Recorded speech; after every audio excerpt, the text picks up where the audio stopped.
रीढ़ की हड्डी में आपकी जो सबसे इम्पोर्टेंट डेलिकेट स्ट्रक्चर है, जिसे हम स्पाइनल कॉर्ड या मेरुरज्जा हिंदी में बोलते हैं, तो ये आपका ब्रेन से कंटिन्यूएशन होता है। और इसमें आपकी, अगर हम लेमैन लैंग्वेज में बात करें, तो सारी नसें होती हैं जो कि आपके हाथ पैरों को चलाने में काम करती हैं। जैसे ब्रेन आपका मास्टर है, वो आपको ऑर्डर देता है कि आपको ये काम करना है, लेकिन उस काम को करने के लिए जो इम्पोर्टेंट इम्पल्सेस, जो नसों की जो जरूरत होती है, वो आपकी स्पाइन के थ्रू ही आती है। तो इसमें जैसे आप देखते हैं कि गर्दन, मतलब जो हमारी रीढ़ की हड्डी है, उसको हम 3 पार्ट में विभाजित करते हैं। एक गर्दन की हड्डी जिसे हम सर्वाइकल स्पाइन बोलते हैं, फिर एक कमर जिसे हम थोरैसिक स्पाइन पे बोलते हैं, और फिर जो लोअर बैक वाला रीजन होता है जिसे हम लंबर स्पाइन बोलते हैं। उसके बाद सैक्रम कॉक्सिक्स होता है। तो जो अपर सर्वाइकल स्पाइन या सर्वाइकल स्पाइन होती है, जिसमें गर्दन की जो आपकी नसें होती हैं, तो जिससे आपके हाथ सारे जो चलते हैं वो उसी की वजह से ही चलते हैं। अगर उसमें कोई भी दिक्कत होती है तो आपके हाथ पैर काम करना बंद कर देते हैं। जबकि नीचे जो थोरैसिक और लंबर वाला एरिया जो होता है, लंबर एरिया बेसिकली आपके जो पैरों का मूवमेंट होता है, वो सारी चीजों को गवर्न करता है। तो स्पाइन का जो सबसे इंपॉर्टेंट स्ट्रक्चर है, वो आपका जो स्पाइनल कॉर्ड, जो कि आपकी सारी बॉडी पार्ट्स के मूवमेंट को गवर्न करता है। कोई भी चीज जो आपको उठना है, चलना है, बैठना है, सारी चीजों पे गवर्न आपका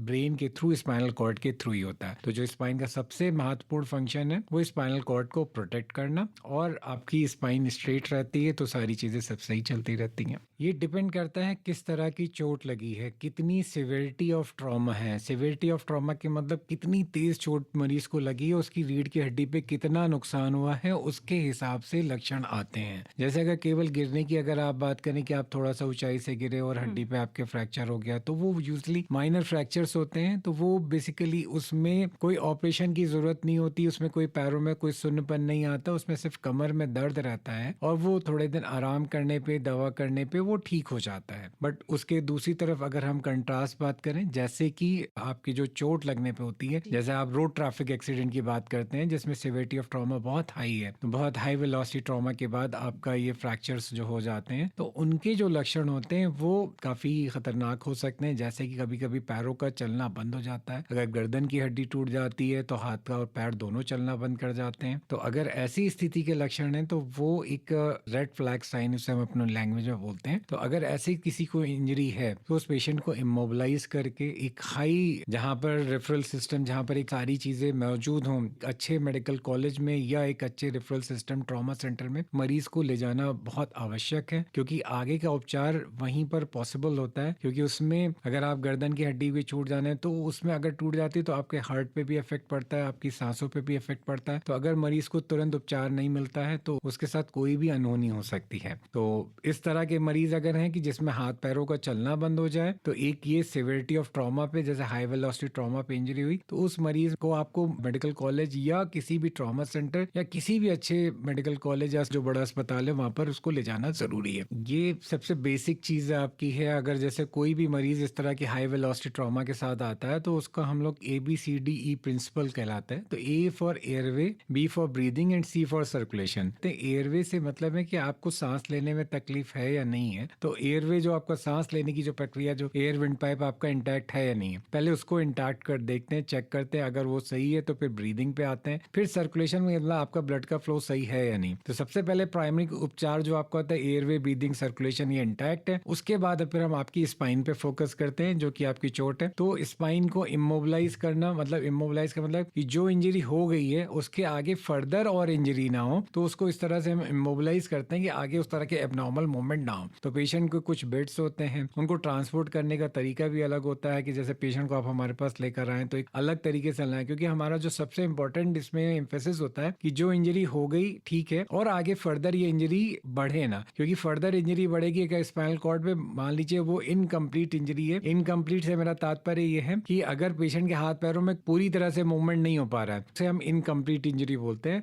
अगर आपने ट्रांसपोर्टेशन सही से नहीं किया या मरीज को समय के साथ अगर उपचार सही नहीं मिला, तो वो इनकम्प्लीट इंजरी कंप्लीट में चेंज हो जाती है कि पेशेंट का जो पूरा जो नीचे का हिस्सा है वो सुन्न हो जाता है। तो वो एक बड़ा कैटास्ट्रोफिक इवेंट होता है। तो उस चीज में हमारे कोशिश यही रहती है कि ऐसी सिचुएशन ना आए, उस तरह का प्राथमिक उपचार मरीज को तुरंत के तुरंत दिया जाए कि आगे फर्दर ये इंजरी का प्रोग्रेशन रोका जा सके। जैसे ये जो इंजरी होती है, ओल्ड एज वाले जो फ्रैक्चर्स होते हैं, इनको हम लोग ऑस्टियोपोरोटिक फ्रैक्चर्स बोलते हैं। तो इनका मैनेजमेंट एकदम अलग है जो कि आपके जो नॉर्मल यंग एडल्ट में चोट लगने के बाद होता है। जैसे हम ओल्ड एज में प्राय सुनते हैं कि रात में वॉशरूम गए, पैर स्लिप हुआ और हमारी हड्डी टूट गई, ठीक है, तो ये कॉमन है ओल्ड एज में, इसे ऑस्टियोपोरोटिक फ्रैक्चर बोलते हैं और इनका 90% ऑफ केसेस में कोई भी ऑपरेशन की जरूरत नहीं पड़ती। 10% केसेस में जिनमें आपके पैरों के चलने में दिक्कत हो तो उन केसेस में कभी कभी ऑपरेशन की जरूरत पड़ती है। बट जो सबसे इंपॉर्टेंट चीज इसमें यह है कि जो आप चोट के लगने के बाद, जैसे आप दर्द के लिए तो दवा लेते हैं, फिजियोथेरेपी लेते हैं, एक्सरसाइजेस करते हैं, लेकिन जो सबसे इंपॉर्टेंट चीज है कि आपको ऑस्टियोपोरोसिस का ट्रीटमेंट जरूर स्टार्ट करना चाहिए। अगर आप वो स्टार्ट नहीं करेंगे तो आपको दोबारा इस तरह के फ्रैक्चर्स होने के लिए आप बहुत प्रोन रहते हैं, क्योंकि जो हमारी रिसर्च है वो कहती है कि अगर किसी व्यक्ति को इस तरह का फ्रैक्चर हुआ तो आने वाले 2 साल में उस तरह के फ्रैक्चर के होने की संभावना 50% से ज्यादा है अगर वो ऑस्टियोपोरोसिस का ट्रीटमेंट स्टार्ट नहीं करता है। तो जैसा कि मैंने पहले बताया था कि हमने रीढ़ की हड्डी को 3 पार्ट में बेसिकली हम डिवाइड करते हैं, सर्वाइकल, थोरैसिक, लंबर, फिर कॉक्सिक्स रीजन वाला होता है। तो जो लंबर वाला रीजन होता है ये आपके पैर की नसों को गवर्न करता है। तो इसमें 5 नसें होती हैं, मतलब डिपेंड करता है, हमारी 5 वर्टिब्रा जैसे होती हैं लंबर की। वर्टिब्रा मतलब जो रीढ़ की हड्डियां, तो 5 छोटी छोटी हड्डियों से मिलकर बना होता है और उसी से जो नसें निकलती हैं उनको हम लंबर नर्व्स बोलते हैं। तो जो L1 वर्टिब्रा के नीचे से निकलती है उसे L1 नर्व बोलते हैं, जो L2 के नीचे से निकलती है वो L2, फिर इसी तरह से L3, L4, L5। तो 5 नसें लंबर रीजन की होती हैं। यह आपकी दोनों पैरों को सही से काम करने के लिए ही काम करती हैं। तो अगर इनमें कोई भी दिक्कत होती है तो मरीज को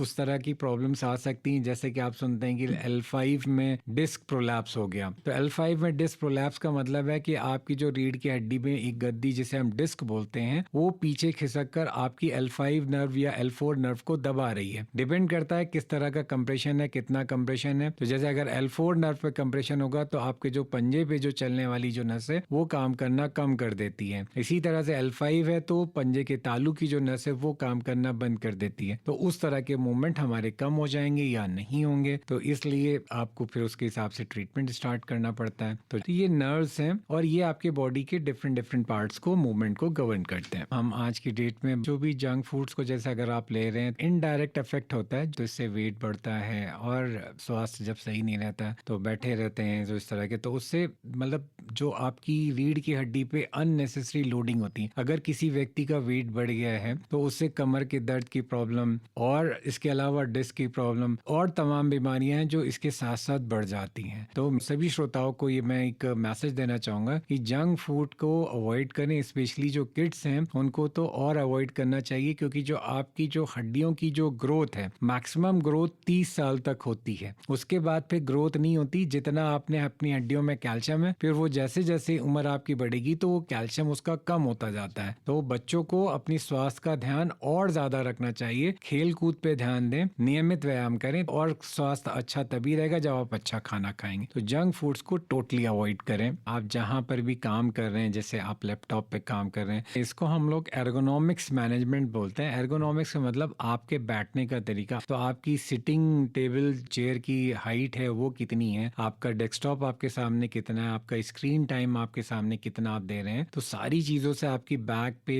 असर पड़ता है। बैक में सर्वाइकल स्पाइन जैसे गर्दन की जो नसें उस पर भी असर पड़ता है और कमर की नसों पर भी दर्द पड़ता है। तो इसमें आपको जो सबसे इंपॉर्टेंट अपना पोस्चर का मतलब आपका जो बैठने का तरीका है वो एकदम सही होना चाहिए। आपको सीधे तन के बैठना चाहिए, आगे झुकने वाले काम या हैवी वेट उठाने वाले काम नहीं करना चाहिए। तो बैठने के लिए आपकी, अगर आपको कमर में दर्द रहता है तो कमर पे आपका एक लंबर सपोर्ट के साथ आजकल मार्केट में अवेलेबल है, ताकि जो आपकी स्पाइन को थोड़ा सा सही रखती है, कि आपको सीधे बैठने में आपको मदद करती हैं। सबसे इंपॉर्टेंट संदेश देना चाहूंगा कि सभी को नियमित व्यायाम जरूर करना चाहिए। व्यायाम एक ऐसी चीज है जिससे आपकी शरीर की स्पाइन ही नहीं, सारी हड्डियां सही रहेंगी, आपकी दिनचर्या सही रहेगी। तो नियमित व्यायाम अगर आप मॉर्निंग में आधा घंटा भी करते हैं, रोज करते हैं, तो ये आपकी स्पाइन को सही रखेगी। इसके अलावा जो दूसरी चीज है एर्गोनॉमिक्स, कि हमारा लेटने का तरीका, बैठने का तरीका, काम करने का तरीका सही होना चाहिए। इससे हम अपनी स्पाइन को हेल्दी रख सकेंगे। तो stay fit, stay healthy, keep your spine healthy by virtue of exercise. Thank you.